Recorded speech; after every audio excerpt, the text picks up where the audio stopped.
Hello everyone, I am possible class में आप सभी का स्वागत है। तो इस वीडियो में हम डिस्कस करने वाले हैं एयर प्रेशर के बारे में। ओके, जो एयर प्रेशर टॉपिक है ना, which is very important for CTET and KVS also, क्योंकि जो टॉपिक है बार बार सीटेट में एंड केवीएस में पूछा जाता है। ठीक है, इसके पहले का जो टॉपिक है हम लोग ने एक्सप्लेन कर लिया है। ये जो है ये 7th स्टैंडर्ड की ज्योग्राफी का चैप्टर है एंड लेसन नंबर 4 का टॉपिक है। ओके, चलिए स्टार्ट करते हैं कि एयर प्रेशर आखिर होता क्या है। क्या आप लोग जानते हैं एयर प्रेशर क्या होता है? जो एयर है ना, वो बहुत ज़ोर ज़ोर से प्रेशर लगाता है, मतलब कि हमें पुश करता है, धक्का देता है। बट क्या आप लोग हिलते हैं? क्या आपको महसूस होता है कि जो हवा है वो आपको धक्का दे रही है? नहीं ना। तो चलिए जानते हैं इसके पीछे का रीज़न। अगर वीडियो पसंद आए चैनल को सब्सक्राइब ज़रूर कर लीजिएगा ताकि आपको नेक्स्ट वीडियो मिलती रहे। ओके, और अपने फ्रेंड्स के साथ भी शेयर कीजिएगा।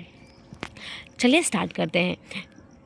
आप जो है ना ये जानकर सरप्राइज़ हो जाएंगे कि जो हवा है ना, वहाँ से बहुत ज़ोर ज़ोर से क्या आते रहते हैं, फोर्सेस आते रहते हैं जो हमारी बॉडी को क्या करते हैं, धक्का देते हैं। बट ये सारी चीज़ें जो है हमें फील नहीं होती है। क्यों नहीं फील होती है?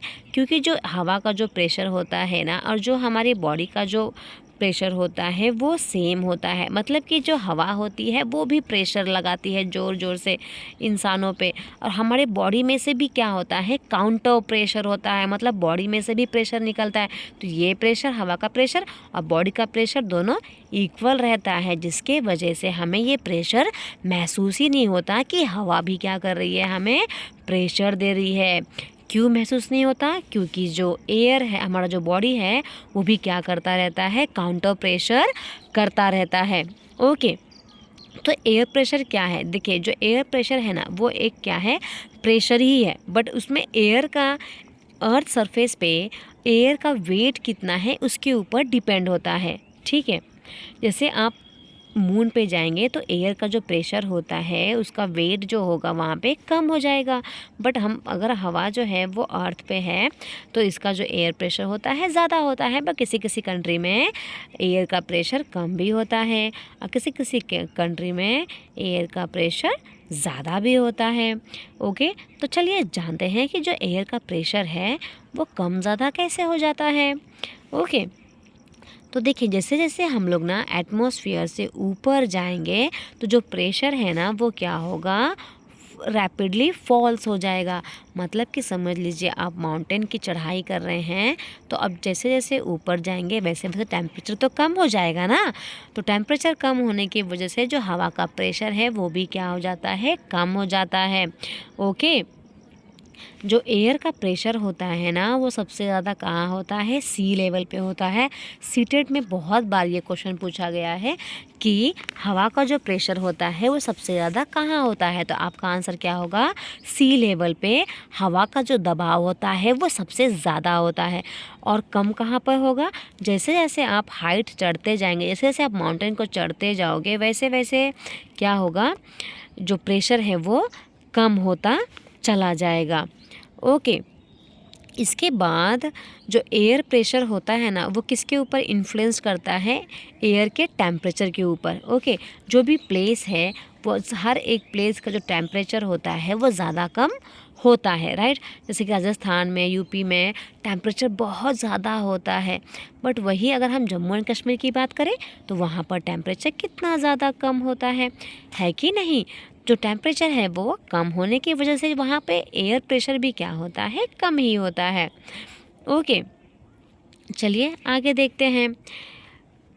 इन areas where temperature is high the air gets heated and rises. देखिए क्या होता है, जिस एरिया में टेम्परेचर बहुत ज़्यादा हाई होता है तो अगर गर्मी बहुत ज़्यादा है, धूप बहुत ज़्यादा है, तो क्या होगी, जो हवा है वो भी गर्म हो जाएगी। तो हवा गर्म होने की वजह से क्या होता है, हवा तुरंत ऊपर निकल जाती है, क्योंकि गर्म हवा जो होती है वो हल्की होती है।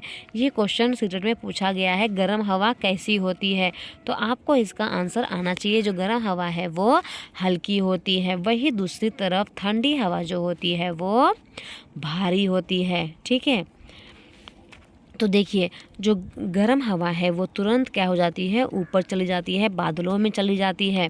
ओके, और उसी को क्या कहा जाता है, लो प्रेशर एरिया कहा जाता है। क्या कहा जाता है? लो प्रेशर एरिया। और जहाँ पर भी लो प्रेशर एरियाज़ वाला जो एरिया होता है ना, वहाँ का जो एटमॉस्फेयर कैसा होगा? क्लाउडी होगा एंड वेट वेदर होगा। ठीक है, क्योंकि जो भी हवा है वो क्या बन चुकी है? भाप बन चुकी है ना, ऊपर चली गई है, तो वहाँ पे कैसा होगा? क्लाउडी क्लाउडी होगा। ठीक है, कहाँ पे क्लाउडी क्लाउडी होगा? जहाँ पर लो प्रेशर एरियाज़ है। वहीं अगर दूसरी तरफ हम हाई प्रेशर की बात करें तो जहाँ पर टेम्परेचर कम होगा, टेम्परेचर जहाँ पे कम होगा वहाँ की हवा है बहुत ज़्यादा ठंडी होगी। और ठंडी हवा जो होती है वो बहुत ज़्यादा हैवी होती है। गर्म हवा जो होती है वो बहुत ज़्यादा हल्की होती है। तो ठंडी हवा जो है वो हैवी होने की वजह से धरती पे ही रह जाती है, ऊपर नहीं जाती है। ठीक है, ऊपर नहीं जाने की वजह से जो हमारा आसमान होगा वो कैसा रहेगा? एकदम से क्लियर रहेगा एंड सनी स्काइज होगा। ठीक है, आई होप आपको समझ में आ गया होगा। तो इसे हम क्या कहते हैं? High pressure areas. तो जो हमारी हवा है ना वो high pressure area to low pressure area बहती है। देखिए, high pressure area to low pressure area. अब high pressure to low pressure कैसे बहती होगी हमारी हवा? चलिए जानते हैं। देखिए, यहाँ पे समझ लीजिए, देखिए जो हमारी हवा होती है ना वो कुछ ऐसे ऐसे फिर ऐसे इस डायरेक्शन में बहती रहती है। अगर समझ लीजिए यहाँ पे हमारी हवा यहाँ से बह रही है, ठीक है, बट यहाँ पे हाई प्रेशर एरिया है, यहाँ की हवा ठंडी है, तो ये हवा क्या हो जाएगी? वहीं पे स्टोर हो जाएगी, राइट। बट यहाँ पे समझ लो लो प्रेशर एरिया है, तो यहाँ की जो हवा है वो क्या होगी? तुरंत गर्म होके तुरंत ऊपर चली जाएगी। तो यही वाला जो प्लेस है वो हमारा क्या हो जाएगा? खाली हो जाएगा। तो यही वाली हवा ऊपर से यहाँ टर्न ले लेगी। ठीक है, फिर ये वाली हवा भी वहाँ पे बहकर चली जाएगी, ऊपर चली जाएगी। तो हॉरिजॉन्टली हमारी जो हवा होती है वो बहती रहती है। ठीक है, कैसे बहेगी? High pressure to low pressure. याद रखेंगे, high pressure to low pressure हमारी हवाएं जो है वो बहती रहती है। तो आई होप आपको ये टॉपिक, एयर प्रेशर वाला टॉपिक समझ में आ गया होगा। तो मिलते हैं नेक्स्ट वीडियो में विंड के साथ। ओके, आज के लिए इतना ही। Thank you so much everyone.